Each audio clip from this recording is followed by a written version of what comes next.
Shalom, ladies. How are you? Nice to see you. So good to see you right after Pesach. We're doing Pashat Kedoshim, and there's many mitzvot in this pasha. Beautiful pasha. And today we're going to concentrate on Betzedek Tishpot Amitecha, which means, you should judge your friend, your colleague, favorably, in a positive way. This is one of the most difficult mitzvot. It's a mitzvah aseh from the Torah, and we think that it's up to me. How would I like to judge it? And it's not true. It's a mitzvah from the Torah, and it's one of the hardest mitzvot because we judge each and every second, each and every person, and it's on a daily basis mitzvah. I read the examples and I was like, whoa, we have so much to go. I'll start with a story, which is a very strong story, and we'll take it with Hashem from there. Ovadia Baruch was a young guy from Saloniki in Greece, and at World War II, he got into Auschwitz, and he was caught stealing. He stole some potatoes. He was very hungry. That was his crime. And they started to beat him, and they started to hit him, and it was so hard that at a certain point he called Ho Madra. Madra is a mother, in Greek language. Somebody from the kitchen heard him, a young girl, which knew Greek language too. She was also from Saloniki. She heard him, and she came right away to help him. Can I help you? This and that, whatever. They started to be friends, in these conditions in the camps there. And he promised her that B'ezrat Hashem, after the war, they will marry. So then they were separated. They didn't see each other the whole war. He was transferred to all kind of other camps. He went to Majdanek, I believe. He went to Mauthausen and to other places, to Dachau. And she was transferred to block number 10. In block number 10, Mengele, Yimach Shmo v'Zichro, this doctor, used to do all kind of experiments with the women, used to do all kind of tests on them, wanted to check all kind of whatever stuff that basically they used to make people barren, not be able to have children anymore, okay, all kind of operations like that. And she got into the operation room, and they were supposed to operate her. She got inside, and she saw that the doctor that's supposed to operate her was a Jewish doctor by the name Dr. Maximilian Samuel. And she got furious. You, she tells him, you are cooperating with the Nazis? Shame on you! What are you doing? Why are you working together with them? Don't you know what they're planning to do? Don't you know? And she was screaming at him, how dare you, what do you think you are? And all kind of stuff that she said. But she didn't have a choice, and they didn't have a choice. They had to do whatever they had to do. And he started to operate on her. And that's it. Afterwards, she continued talking against this doctor. He's so mean, he's so this, he's so that. For some better conditions or a little bit more food, he's willing to do the most, despicable and this graceful stuff for the Nazis. So,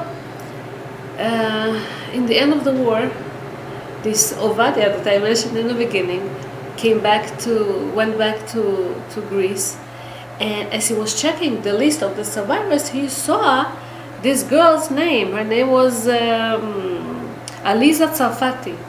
He saw her name, and he was searching for her, and he found her, And he told her that, it's about time, maybe they should get married. She said, I feel so bad for you. I know that you lost your whole family, but I cannot make your family. I cannot have pregnant. I cannot become pregnant. They did all kind of tests on us and it's just not possible. He liked her nevertheless, and they got married. A year later, she wasn't feeling well. She went for checkups, and the doctor told her that the pregnancy, that shows that she's pregnant. She just cannot be. What do you mean? What are you talking about? You know what they did to us in the camps? The doctor did checks again, tested again. She's still positive for pregnancy. She couldn't believe, how could this be? And then she was inquiring and asking. She found to know that there were some more girls like her that went through all kind of tests by this doctor, Dr. Samuel, and they were able to get pregnant.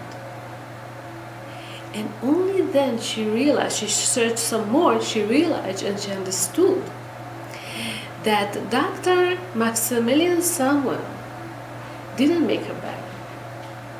He looked like, for the Nazis, that he cooperates with them.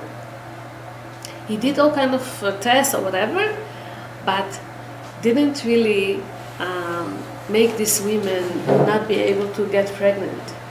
When the Nazis found it later on, they tortured him very much and they executed him. See, this doctor, he risked his life and he did whatever he could not to do this, I don't know what you want to call it, tests, all kind of bad stuff to these ladies. Now, how can this woman fix such a thing? She screamed at him. She called him names. She accused him for killing her sisters.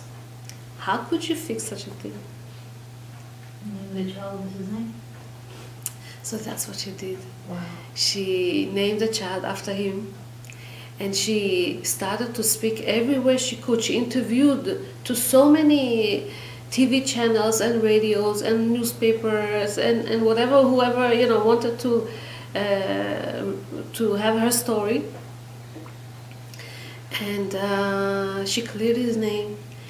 Of course, it's not the best fixing that it could be, but see how strong it is whenever we judge people, the way that we look, the way that we see the situation. Our sight is so narrow. We are so limited. We cannot really understand everything. Whenever we see something happens, we jump into conclusions. We don't think for a second, maybe we're not right. Maybe we don't really see everything in the best way. Today, a woman, 94-year-old woman by the name Esther Greiser, passed away. She's the woman that also went through this test. Dr. Mengele did test on her, and she didn't have children. She didn't have kids. Today, they did her funeral, and they asked people to come because there was no one there. Thousands of people came, showed up because, this is... These are some things that we went through throughout the years. So, we're talking about Betzedek tishpot amitecha. You should judge your colleague rightly. As I said, this is a mitzvah from the Torah. It's not a chassidut. It's not something that it's good to do. That's the law. And Hashem wants us to think positive about other people. I'll tell you another story, which I may have told once in the past, but I bumped into it today, and it's so appropriate, it's so strong.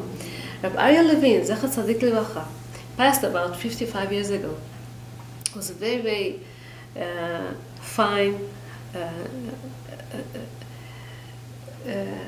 good man, rabbi that cares about others. I told you in the past so many things about him. So at a certain point, he was a rabbi in one of the classes, one of the yeshivot.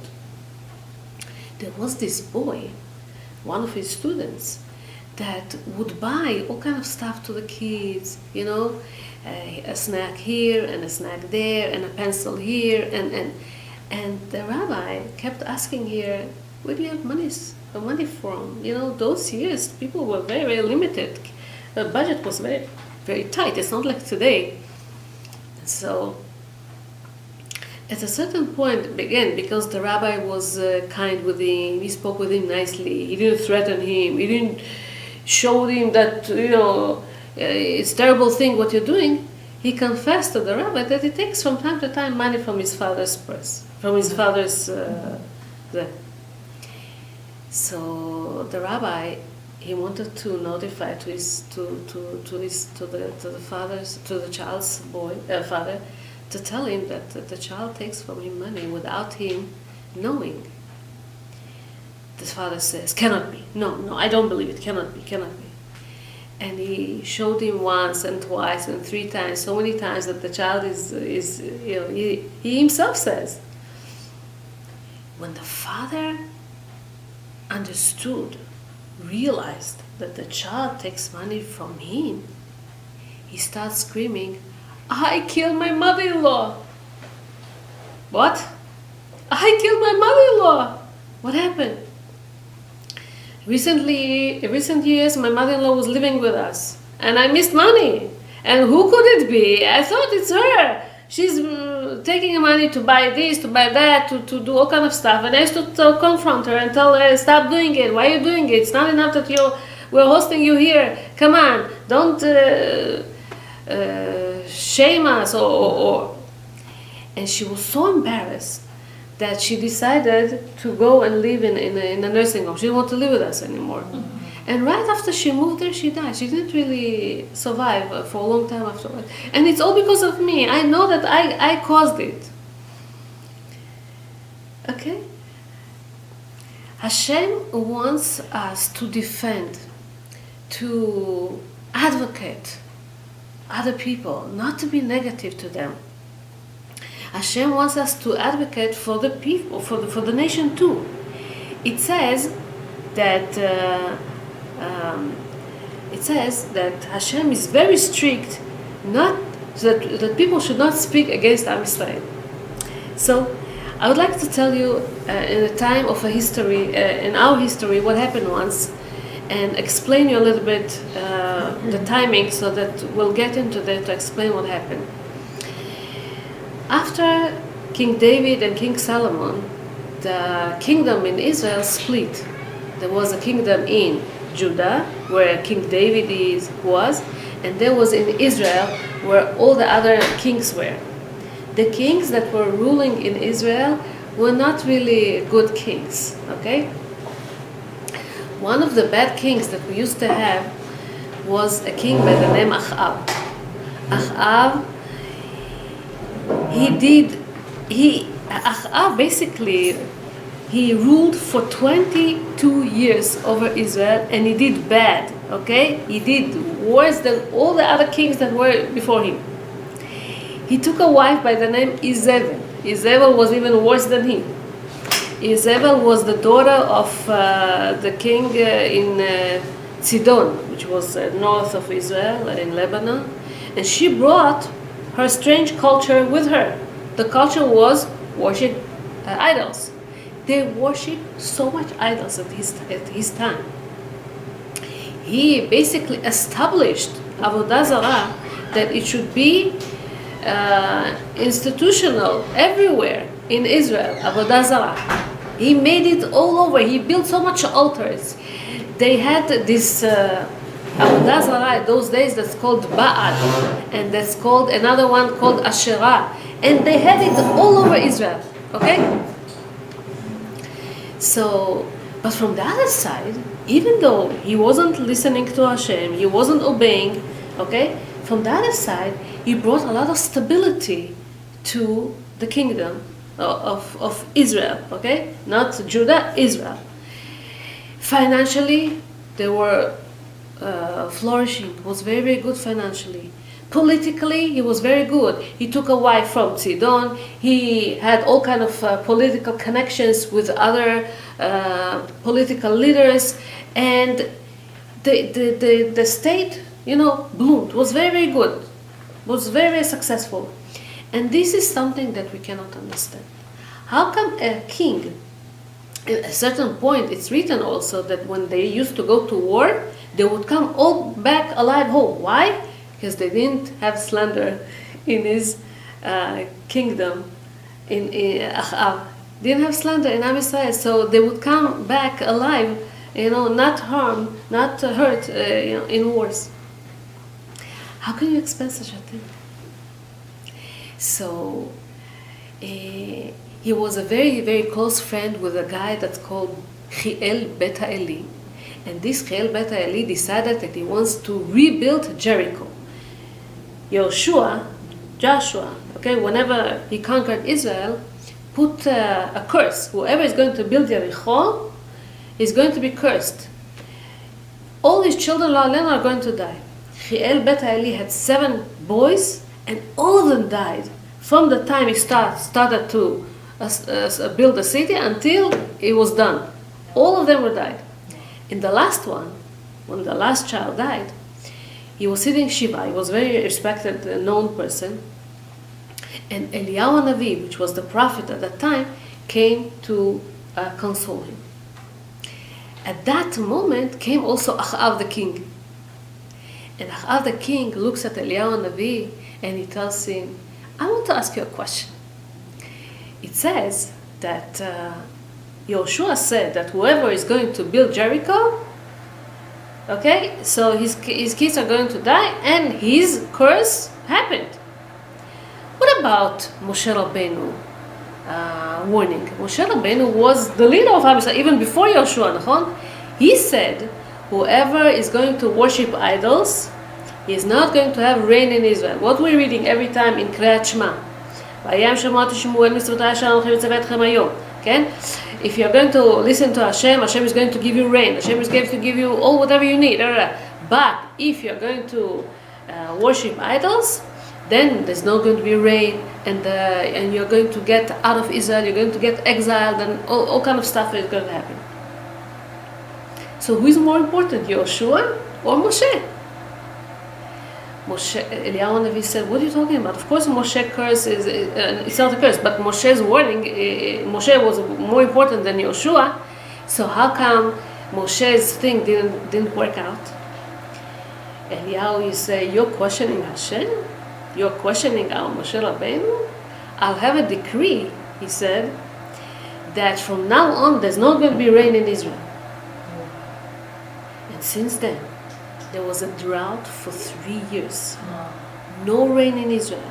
It was so difficult, so hard. Animals died, people they were hungry, there was nothing to eat. It was very difficult. So it says afterwards that Eliyahu Navi did all kind of other missions and whatever, and then at a certain point he called for a debate between the prophets of the Baal, 450 prophets of the Baal, and the Asherah, and him himself, Eliyahu Navi.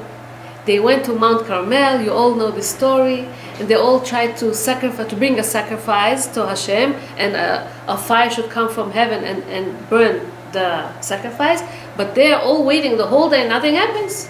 The last moment, Eliyahu Navi put a sacrifice on, made a prayer to Hashem, and at that moment came a fire and accepted it, and so everyone said, Hashem wa Elokim, now we know that Hashem is true, Hashem is the God, and everything is okay. However, right after this great vision that everyone saw, Eliyahu Navi had to run away because Achav and Izebel they wanted to execute him. Hello, because of you we had. So from now on, then right afterwards, Eliyahu said, okay, there will be rain, and he killed all those prophets of the Baal, okay? And then it says that Eliyahu Navi had to run away from them, so he went to the desert of Sinai, and he came to Mount Sinai. For 40 days, for 40 nights, like Moshe Rabbeinu, he didn't eat, he didn't drink. And then he had a vision from Hashem. Because Eliyahu Navi was devastated. Eliyahu Navi was upset. Eliyahu Navi was sad. Eliyahu Navi, as we know, he was very he cared for the greatness of Hashem, for the sake of Hashem, for the name of Hashem, and he sees that he's all alone. The nation, they're all still after idol worshipping, and he's the only one that cares. And it was very difficult for him. He couldn't bear it. So Hashem tells him, "Ma lecha po Eliyahu? Why are you here? Why are you so devastated? Why are you so upset?"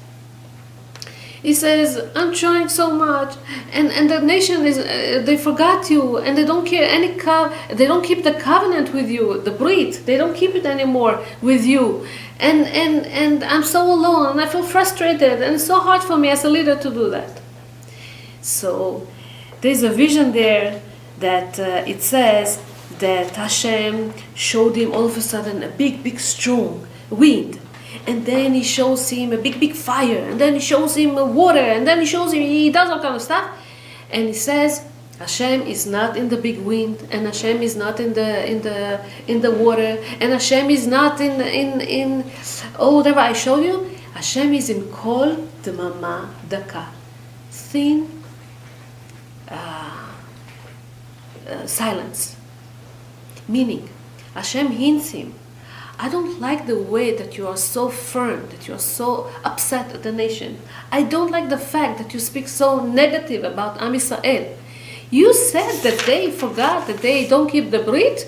From now on, I will make you witness at every brit that any Jew is going to do. And since then, every brit milah, we have Kiseh Shel Eliyahu Navi. We call the Eliyahu Navi, we call him, we invite him, we decorate it. And he comes and he witnesses that Jewish people do keep this covenant with Hashem, do follow Hashem's orders, does have a relationship with Hashem, okay?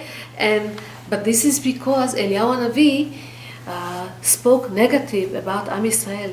He said that they forsake, they forgot about Hashem, they don't care, and Hashem told him, there's a description there that, okay, so basically, we see that Eliyahu Navi, Hashem asked him again, "Ma lecha po?" Again he asks him, and again he comes back to the same old, stuff that he says. They don't care. This is when Hashem saw, okay, if it's not for you, the leading, let's appoint Elisha. Elisha is going to be your successor, and you're going to resign or something like that. He's going to take over. When the leader doesn't believe in the nation, he cannot be a leader anymore. Not same, but something similar to that happened to Yeshayahu Navi. Hashem tells Yeshayahu, he had a vision. He told him, I want you to go after Am Yisrael and to start to be a prophet there. And every prophet didn't want this mission. It's the hardest mission because you're hated. You come and you rebuke your people. Hey, do tshuva. Hey, keep Shabbat. Hey, what about the kashrut? What about tzniut? No one likes that. And they used to make fun of them, and they used to run away from him, and they used to, no one liked this type of a job. So when Hashem tells him, I want you to take the lead and start to speak for Am Yisrael, he says, אבל בתוך עם טמא שפתיים אנוכי יושב. I'm sitting among people that are not pure. Okay? That the aras sfatayim, it's the speech is not pure, the action are not pure. Maybe because of this, I want to get so much elevated, and I cannot really get elevated so much. And at that moment, it says that an angel came. He took a burning coal and touched his mouth.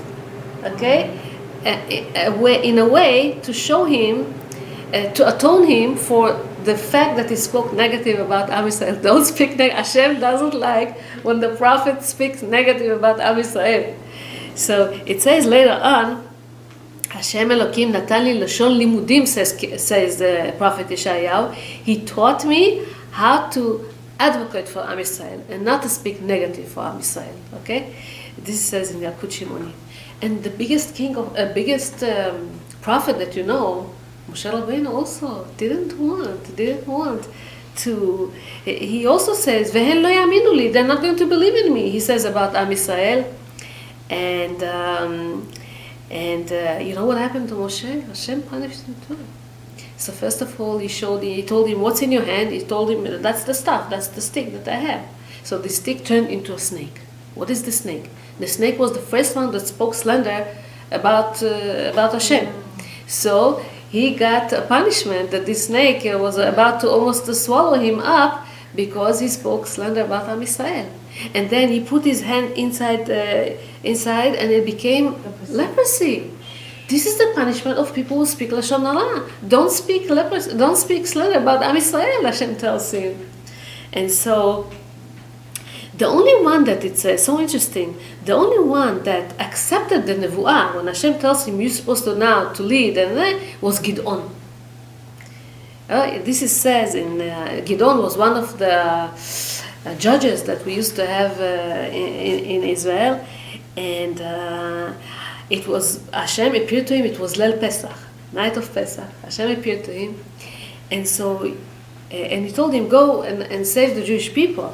And so Gidon told him, if the Jewish people are righteous as they were when they came out of Mitzrayim, so do us miracle in their merits. And Hashem says, I like the way that you speak, because all the others, they spoke negative. Go with this power and I'll give you the strength to save Am Yisrael. And Hashem did all kinds of miracles to him and stuff. Okay, this is when people do speak positive about Am Yisrael. So whenever we say something positive about the other person, our words inspire the heavens, the angels in heaven, to speak good about us. And if we do the opposite, we speak negative about people, it inspires the bad angels to speak negative about Am Yisrael too. So see how strong impression we leave on the world whenever we speak positive about people.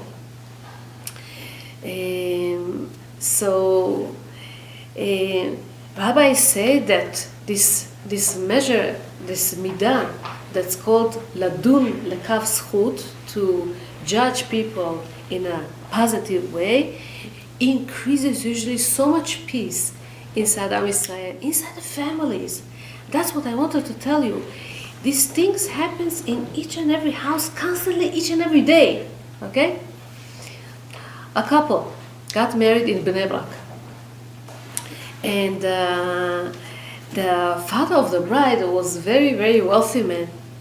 And you know, in Israel, if the guy is learning Torah in the yeshiva, so the father of the bride, he gives them a whole apartment. Okay? They don't have to go and buy an apartment. He buys them for them, and he has a lot of money. Then they have expenses. Then this is when they split half and half, whatever. But usually most of the price of the apartment, the father of the bride gives. So he gave them, and everything was okay. Everything was happy. About a month or 2 months after the wedding, the couple is going out for shopping in Bnei Brak. They got into one of the supermarkets, the big supermarkets, and they bumped into their father-in-law. Hello, how are you? Everything is fine, good. The father-in-law was short of $50. He didn't take the amount that he needed. So he asked his son-in-law if he could give him one bill of $50, and or 200 shekel in Israel, and then he's going to give it back to him. So the groom hints to the bride, and he tells her, I wonder when we will get this money back. How much is it? He heard that. He got so offended. He got so upset. What? How dare you speak like that to me? But he didn't say anything to them. He was very insulted. He didn't want to speak to them anymore. He went home upset. His mood's down. He didn't want to speak with his wife even. He doesn't want to speak to anyone. And then after he explained his wife what happened, she also was shocked. How could they say such a thing? And the daughter started to call them here and there, and they didn't want to answer phone calls. And then she went to their house. What happened? Tell me what happened. And her mother tells her, "How dare you? How could you say such a thing to your father after he gave everything to you?" This is when the girl caught what happened. She says, "No, you don't understand. That's not the story." She told her, "What happened?" I guess they have this kind of a game. Bnei Brak is not such a big place. It's not New York. It's not America. The money circulates there. What they do, some couples, they write the date of their wedding on the bill, and they want to know when they're going to get back that bill. Because, so if they say, if the husband gets it first, he buys his wife a gift. If the wife gets this bill first, she gets her husband a gift. I don't know, something like that they have.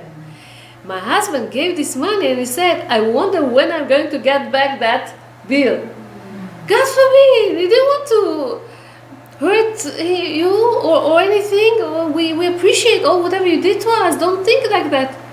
This is communication. Baruch Hashem, she went to communicate with them, to explain them, what happened, and they made peace and everything. But if they wouldn't talk, they could stay upset at each other for years, not even going to another smachot or to help each other or chaval. No, usually that's what happens when people decide not to speak with one another. They don't speak with other for years sometimes. So it's very, very common that we look at certain things that happen, but again, because our sight is limited, we don't really see the whole picture. We assume all kind of assumptions and we judge.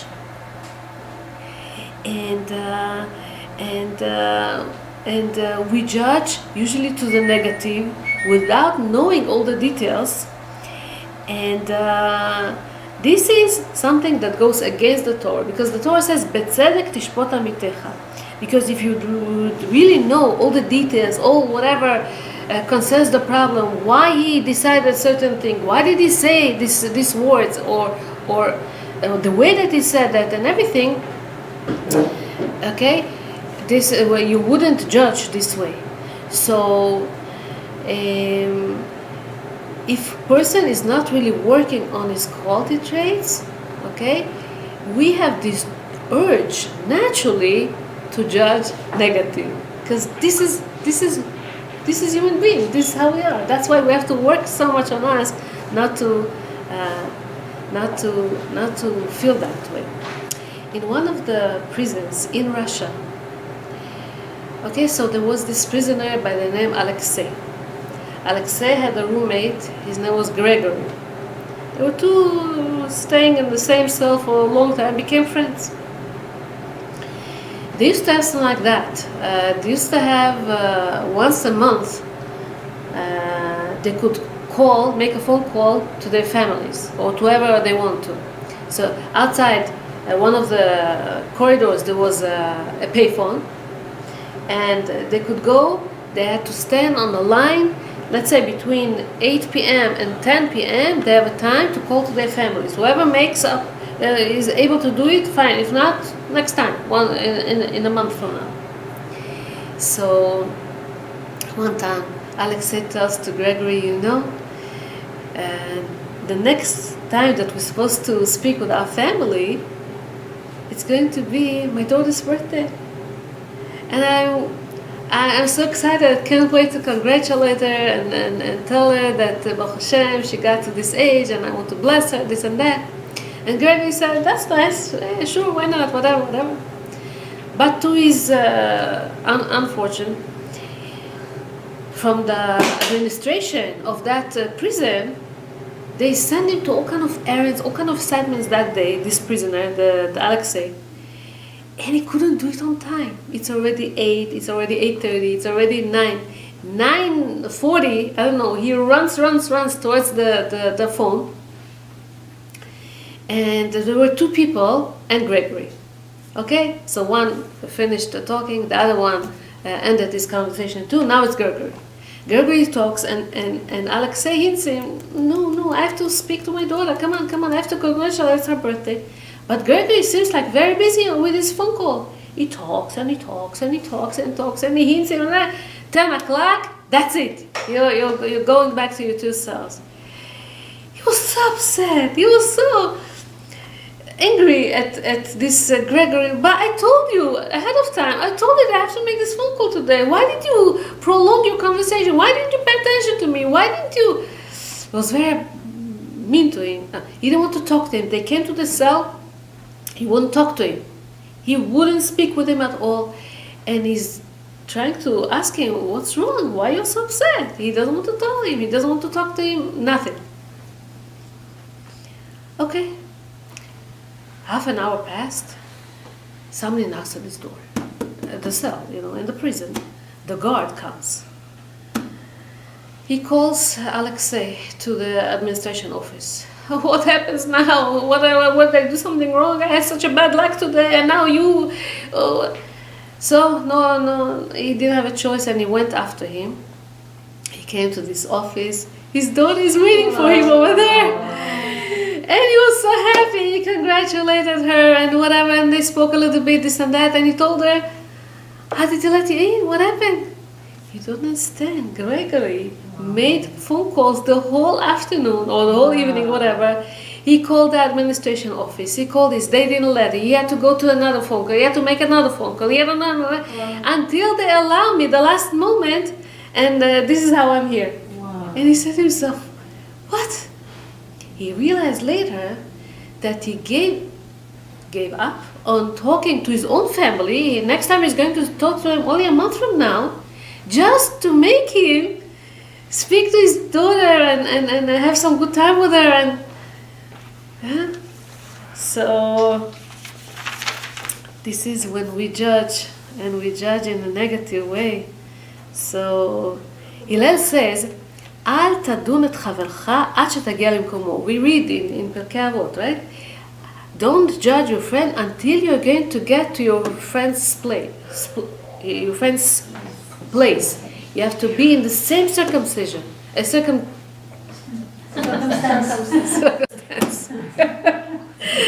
The same situation exactly.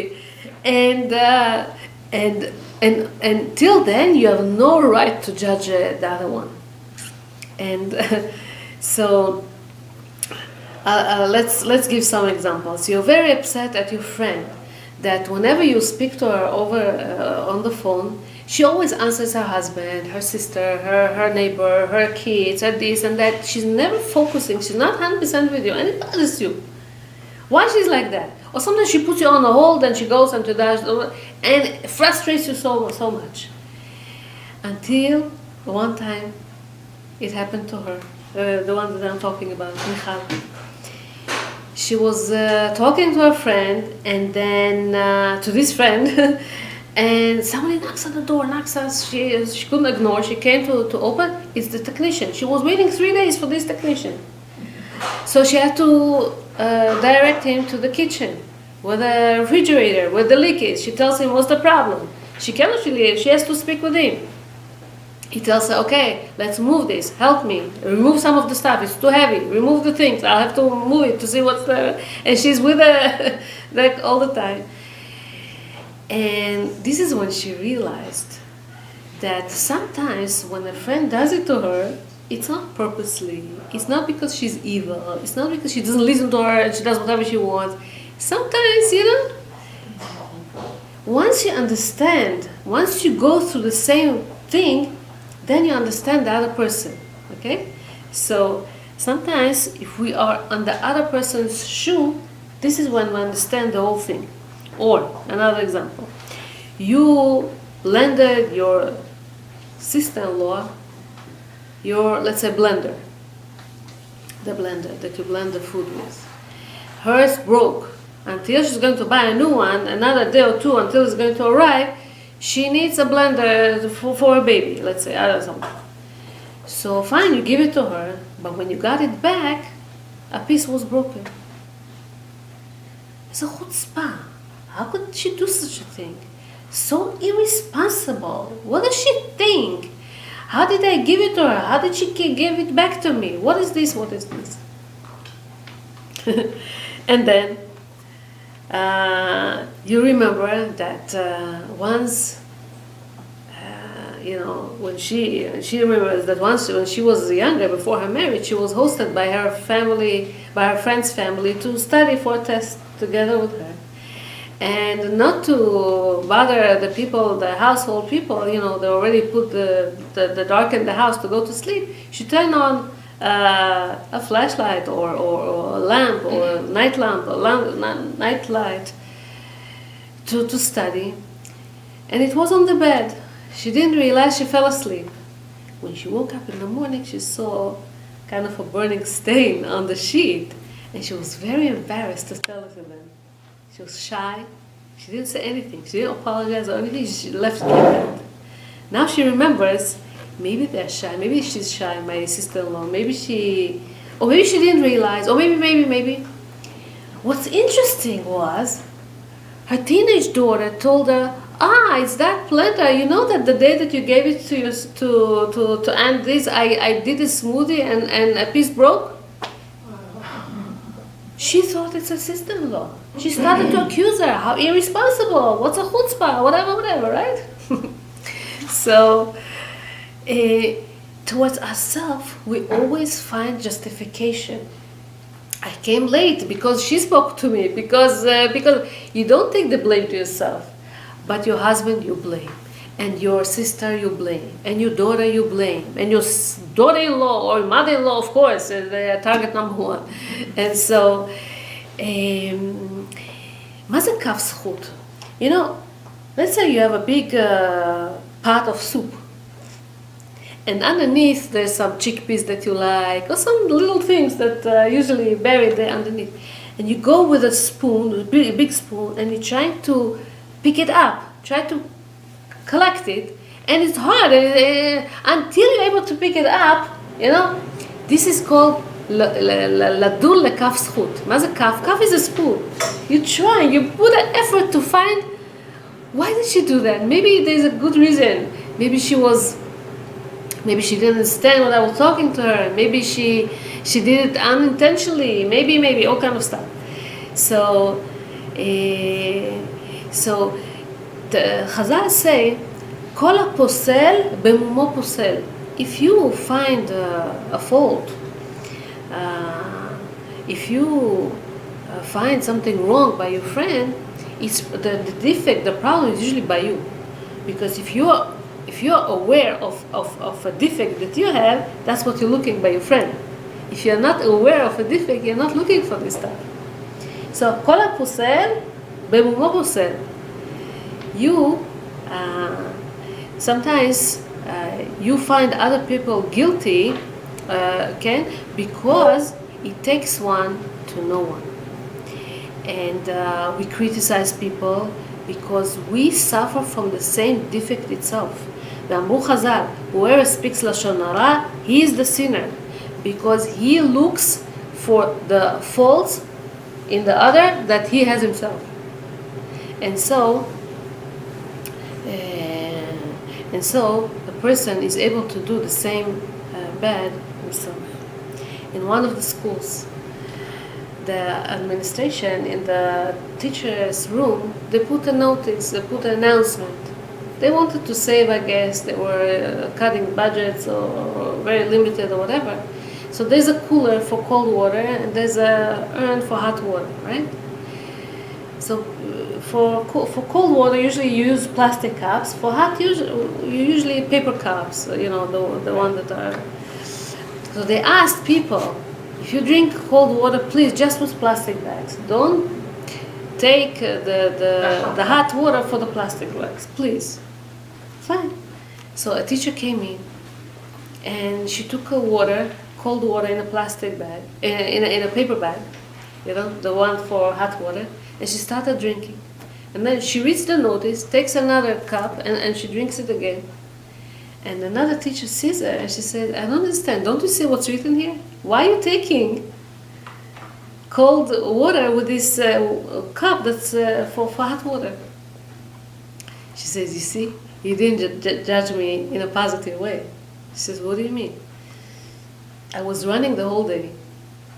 I didn't drink the whole day. I have a headache.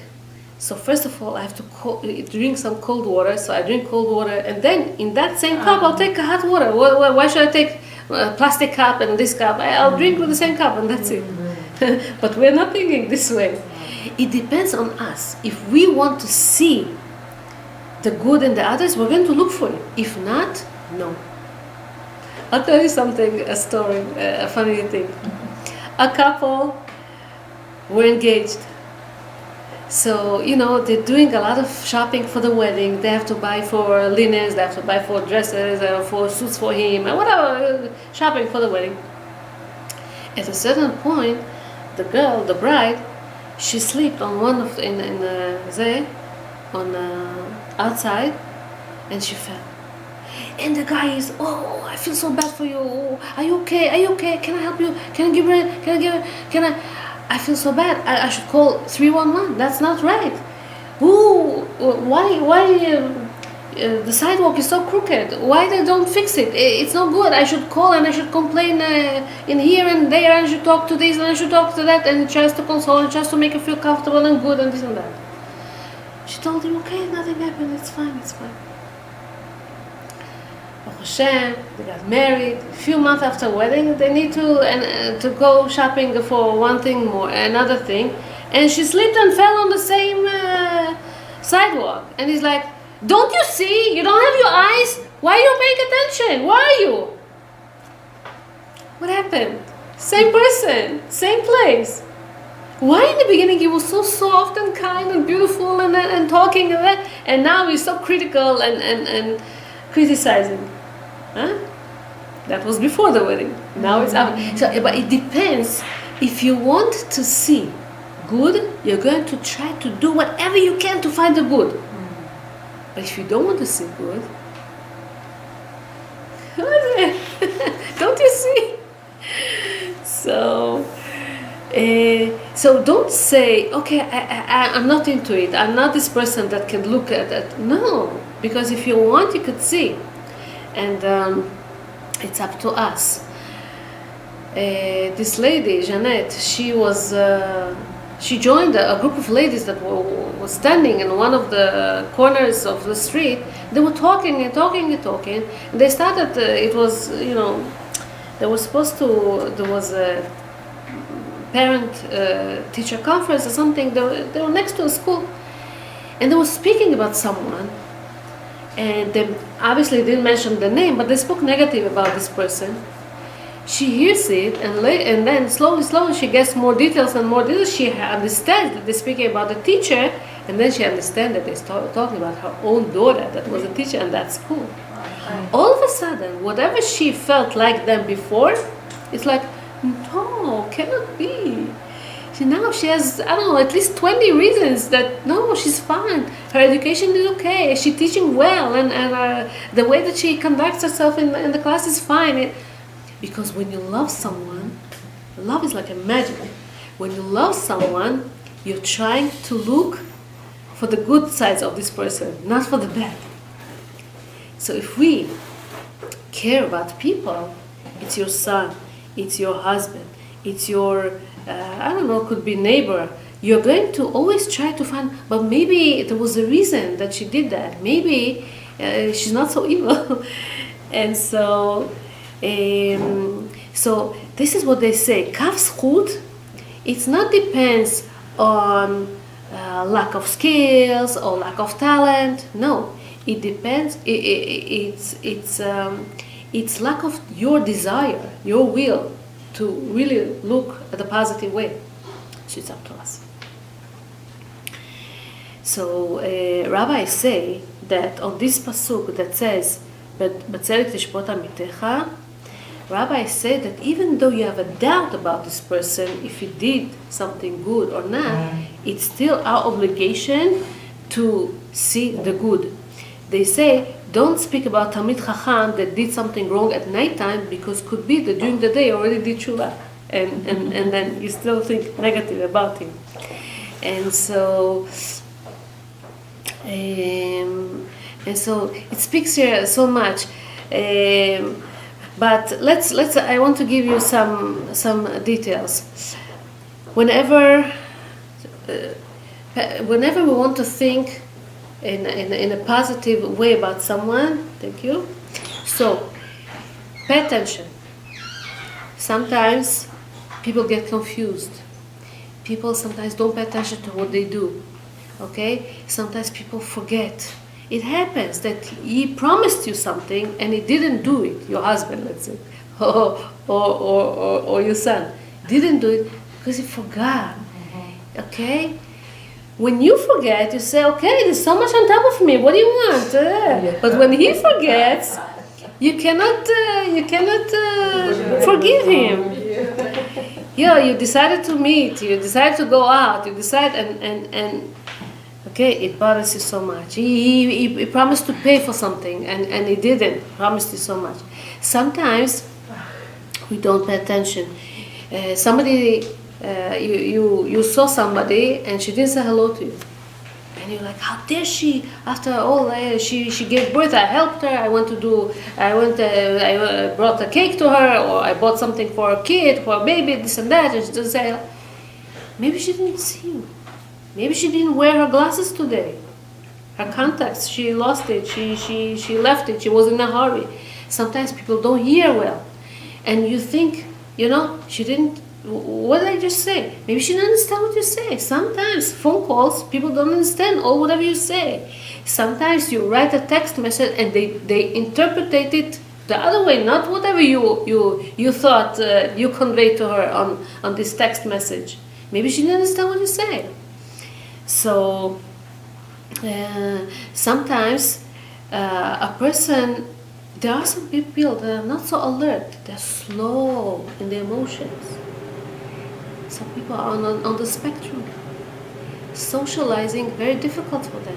They don't understand everything. They don't understand the whole picture, and they don't know. They don't really conduct themselves the right way. Don't put a stigma on him. Don't put stigma on her. A label that because all kind of things can happen. Sometimes this person is impatient. Because he's busy with something bothers his mind so much, he's exhausted, he's tired, he's this, he's that. All kind of things can happen, and the fact that he's not so polite with you right now, or he lost his control at the moment, doesn't mean that this is this type of a person. Could be, a local problem or misunderstanding. Sometimes the looks deceives. This is a famous story in the Gemara about Rav Kahana and Rabbi Yochanan. Rav Kahana was a rabbi that lived in Babylon, and he was very, very smart. And he was suggested to go to Israel.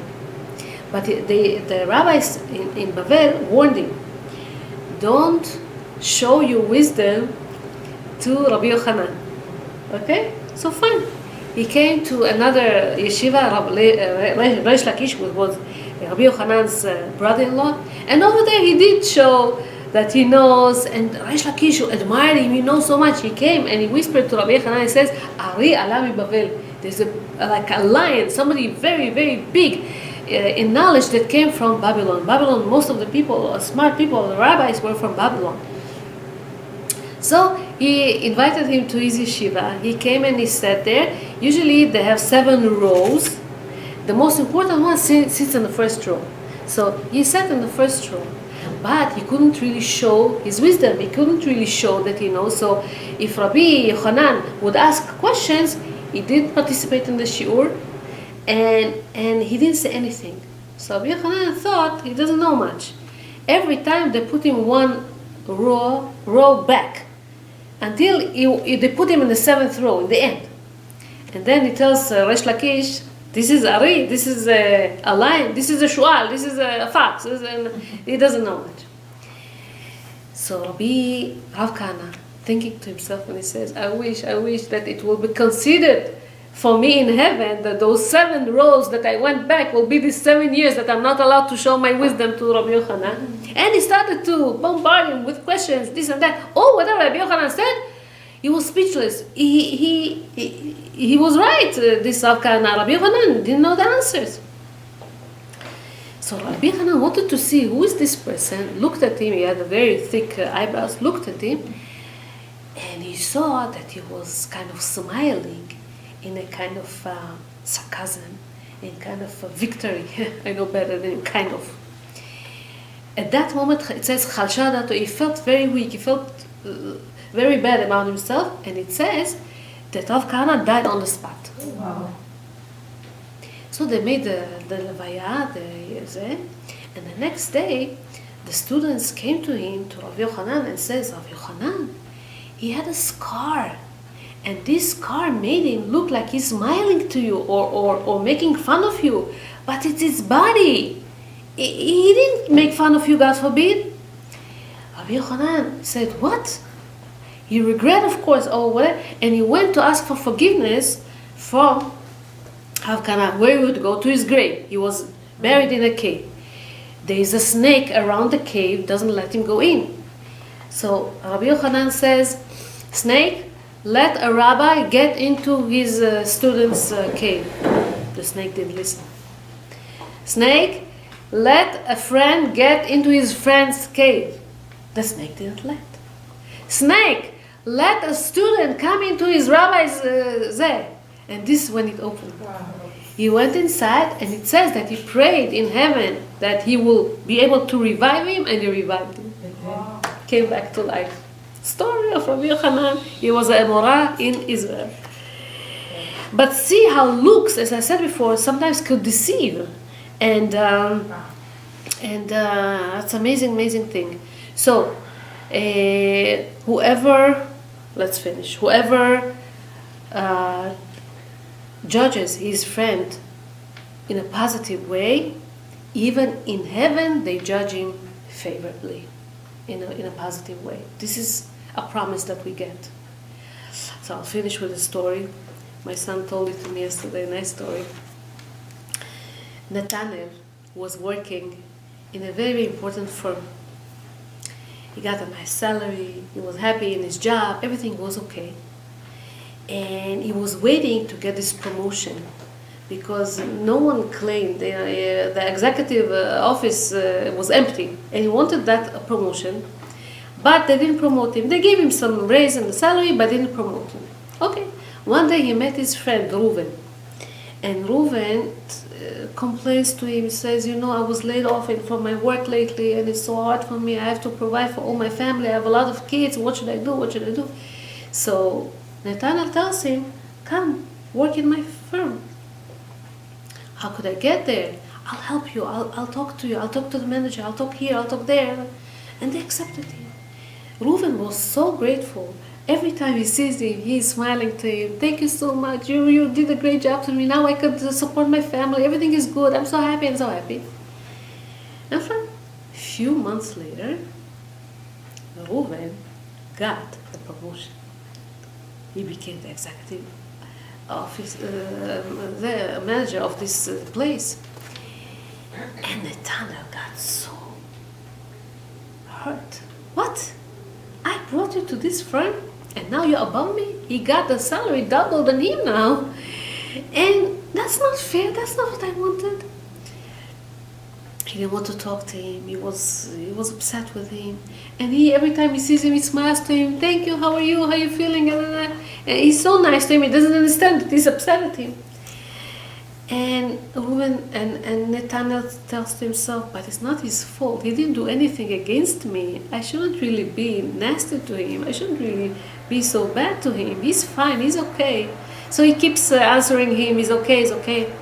One day Reuven calls him. He tells him, I got the name of your son for shidduch for my daughter. I would be delighted. I would be very happy. This Nathaniel didn't want to think about this even. What? But his son, he became already 28, 29, and no girl, it didn't work out with any girl. So, okay, he said, fine, let them go out. They went out and they liked each other. Look at what Reuven tells him now. Because of my high salary, I collected it and collected it and collected it, and I can buy them an apartment now. And Nathaniel thinks to himself and said, this Reuven, poor Reuven, worked so hard for that. He worked double hours, double shifts because he got a promotion. But for who? For my own son? And I didn't work so hard. And I thought that he's mean, and I thought that he's bad, and he's taking my job, and it's all from Hashem. And see how Hashem did it in such a way that he got married with his son, his daughter got married to his son, and Baruch Hashem, kol ishat b'mishpacha, everything stays in the family, everything is okay. This is Ladu Lekav Zchut. May we have the merit to judge everyone in a positive way, and B'ezrat Hashem, Hashem will judge us also in a positive way. Thank you so much. God bless you. Besorot tovot.